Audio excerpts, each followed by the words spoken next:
पर मेरा ये मैं आज के दिन आपको सबको क्लियर करना चाहता हूँ, मैं बीजेपी के अंदर हूँ और बीजेपी से ही इलेक्शन लड़ने की इच्छा है। तो हमारे राव इंद्रजीत सिंह जी के पास आंकड़ों का मंत्री है। एम्स के बारे में, माजरा में, उसके बारे में जो है हमारे आंकड़ा मंत्री हैं।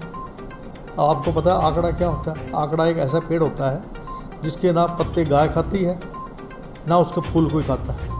हमने तो उनको कोई नोता दे नहीं रहे, अपने आप ही बयान दे रहे हैं। को पता नहीं क्या दिक्कत है उनको। यहाँ पर नो वैकेंसी यहाँ तो। नमस्कार, दैनिक साथी के डिजिटल प्लेटफॉर्म में आपका स्वागत है। भारतीय राष्ट्रीय कांग्रेस ओबीसी विभाग के राष्ट्रीय अध्यक्ष कैप्टन अजय सिंह यादव ने गुरुग्राम से सांसद केंद्रीय राज्य मंत्री राव इंद्रजीत सिंह पर बड़ा निशाना साधा है। कैप्टन ने राव की तुलना आंकड़े के पेड़ से कर डाली। कैप्टन ने कहा कि आंकड़ा एक ऐसा पौधा है जिसके पत्ते गाय नहीं खाती, नहीं उसके फूल को खाया जाता। कैप्टन ने कहा कि राव इंद्रजीत सिंह भी आंकड़ों के मंत्री हैं। राव के भाजपा से चुनाव लड़ने के सवाल पर कैप्टन ने कहा कि कौन निमंत्रण देने गया था। जिस तरह का माहौल है, हो सकता है राव पाला बदलने के चक्कर में हो। बोले राव के लिए कांग्रेस में कोई वैकेंसी नहीं है। बता दें कि कैप्टन ने ब्रास मार्केट में कब्जे से लेकर सेक्टर 4 कन्या विद्यालय की जमीन को एनजीओ को दिए जाने पर भी सवाल खड़े किए हैं। अब आपको बता दें कि रेवाड़ी स्थित अपने आवास पर पत्रकारों से रूबरू हुए कैप्टन अजय सिंह यादव ने क्या कहा। एक तो आज मैंने अभी राष्ट्रपति जी का अभी भाषण सुना, जिसमें वो चीफ जस्टिस ऑफ इंडिया को कह रहे हैं कि जो हमारे खिलाड़ी हैं, कुश्ती के खिलाड़ी की जो महिलाएं हैं, उनको क्या न्याय नहीं मिलना चाहिए। अगर न्याय नहीं मिलता तो उसके लिए कानून में कोई बदली करें, नियम में कोई बदली करें। और उन्होंने ये यहाँ तक कहा कि मेरे पास जो चिट्ठियाँ पहले सीधी आया करती थी वो मुझे मिलती नहीं है। तो ऐसा क्या रहस्य है कि आज राष्ट्रपति भी अपने आप को ऐसा असहाय समझ रही कि उनके पास जो चिट्ठियाँ नहीं जा रही है। ये तो एक तरीके से देश में तानाशाही का माहौल हो गया। और उन्होंने यहाँ तक कह दिया कि जो भी कोई मेरे से मिलता है तो उसकी जो है एक जो प्रोसीजर है वो बड़ा कड़ा बना दिया है। मेरे से लोग डायरेक्ट मिल नहीं पाते हैं। तो ये तो बहुत ही चिंताजनक। अगर देश का जो हेड है, जो पार्लियामेंट और में जो है लोकसभा और राज्यसभा का जो हेड है और एक ट्राइबल है, उसका अपमान है अगर उनके साथ इस प्रकार का व्यवहार कर रहे हैं। आज देश के अंदर ये हालत है कि ये सब कुछ बेचने में लगे हैं। अभी ब्रास मार्केट के पास जो है, जो ज़मीन है, उसके ऊपर कब्जा कर लिया। 15 दिन तक उस पर निर्माण चलता रहा और चेयरमैन पति कहता है कि मुझे पता नहीं, चेयरमैन बोल नहीं रही कुछ। हाँ, तो ये बात बड़ी अजीबोगरीब बात है। और अभी जो है, जो हमारा लड़कियों का जो मैंने कॉलेज बनवाया था सेक्टर 4 में, सैनिक स्कूल बना था, मुझे कोई दिक्कत नहीं थी। वहाँ पर सैनिक स्कूल क्लासेस चल रही थी। वहाँ पर लड़कियों का क्या तो स्कूल खुलना चाहिए था। पहले सेक्टर 1 में स्कूल था, उसको बंद किया। सेक्टर 4 वाला बंद हो गया। अब केवल एक ही जो हमारा जो उधर है, जो पुराना हमारा जो गर्ल्स स्कूल है, उसकी भी बिल्डिंग पूरी नहीं हुई। और बजाय इसके अगर आपने लड़कियों को नहीं देना था तो बॉयज़ जो कॉलेज है उसमें लड़कियां जो है, को एजुकेशन है, वहाँ पर उनको क्यों नहीं जो है वो बिल्डिंग दी गई और एक प्राइवेट संस्थान को दे दी जो कि अपनी मनमर्जी से जो है IIT चलाएगी। क्या मतलब क्या है इसका, मैं समझ नहीं पाया कि बॉयज़ स्कूल की बिल्डिंग नहीं बनाएंगे ये। एम्स के बारे में, माजरा में, उसके बारे में जो है हमारे आंकड़ा मंत्री हैं। आपको पता है आंकड़ा क्या होता है? आंकड़ा एक ऐसा पेड़ होता है जिसके ना पत्ते गाय खाती है ना उसके फूल कोई खाता है। तो हमारे मंत्री जी का महकमा भी आंकड़ा है। तो आंकड़ा मंत्री जी से मैं पूछना चाहूँगा कि क्या आप हस्तक्षेप करेंगे इस मामले में? क्योंकि एम्स का आंकड़ा मंत्री राव साहब का जिक्र है। अरे आप वो हमारे राव इंद्रजीत सिंह जी के पास आंकड़ों का मंत्री है। तो आंकड़े का मंत्री मुझे ये बताएगा, हमें जनता को ये बताएं कि कब एम्स की जो शिलान्यास है, क्या बजट में प्रावधान रखा है, उसमें कितना बजट रखा है उसके बारे में बता दें। अगर शिलान्यास कर देंगे, क्या 2024 मई तक ये बिल्डिंग पूरी हो जाएगी? तो आंखों में धूल ना झोंकें। बॉयज़ कॉलेज के बारे में क्या वो इंटरवेंट नहीं कर सकते? आज इतने क्यों असहाय हो गए हैं? यानी कि आज जिस तरीके से आज प्रदेश के अंदर जो महिलाओं का अपमान, राष्ट्रपति तक का अगर अपमान हो गया, हमारे जो मेडलिस्ट हैं उनका अपमान हो गया, तो देश में रह क्या गया? ये कहाँ है? ठीक है, राव साहब का भी बयान था कि कांग्रेस में शामिल होने के सवाल पर कहा कि वो भाजपा में हो, भाजपा से ही चुनाव लड़े। हमने तो उनको कोई नोता दे नहीं रहे, अपने आप ही बयान दे रहे हैं। तो पता नहीं क्या दिक्कत है उनको। यहाँ पर नो वैकेंसी, यहाँ तो हाँ, यहाँ पर वैकेंसी तो है नहीं, तो क्या करेंगे? वहीं रहेंगे।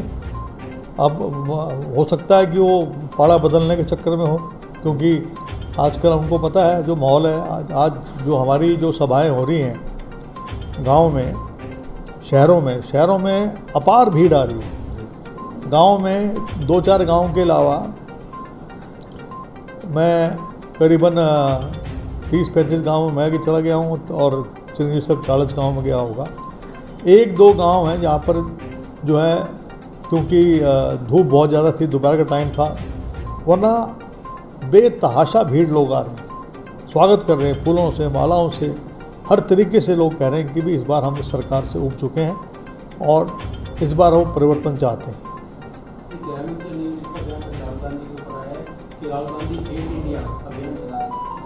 बहिष्कार करे भारत को। अनिल विज जी की जो शक्ल से ही ऐसा नहीं लगता कि वो हेट स्पीच कभी ना देते हों। कभी ऐसा दिन है जब अनिल विज जी ने हेट स्पीच ना दी हो, और वो दूसरों पर लगाते हैं। अपनी गिरबान झांक के देखे ना, राहुल गांधी के खिलाफ बयान देने लायक अनिल विज का कद नहीं है, उस पर मैं क्या जवाब दूँ? बात कर लें, आप ओबीसी के चेयरमैन हैं, आपने कम गाड़ी का गठन किया है, तो कहीं ना कहीं आगामी जो लोकसभा चुनाव है उसमें इसको किस तरह से देखते हैं, कितना फर्क पड़ेगा? देखिए, हमने जो हमारा पिछड़ा वर्ग का सम्मेलन 7 जुलाई को है, उसमें जो 3 मेन बात है, एक तो ये है कि ओबीसी का अलग डिपार्टमेंट बनेगा, जातीय जनगणना हम करवाएंगे अगर हमारी सरकार 2024 में बनती। ये रायपुर के अधिवेशन में पास हो चुका है। तीसरा, महिला आरक्षण में जो ओबीसी और शेड्यूल्ड कास्ट और एसटी माइनॉरिटी की जो महिलाएं हैं, उनको भी जो 33% आरक्षण है हमारी जनसंख्या के अनुपात में, उनको भी रिजर्वेशन का स्थान दिया जाएगा। हमारी महिलाएं भी, उनको भी ओबीसी की और एससी की महिलाओं को आरक्षण का लाभ मिलेगा।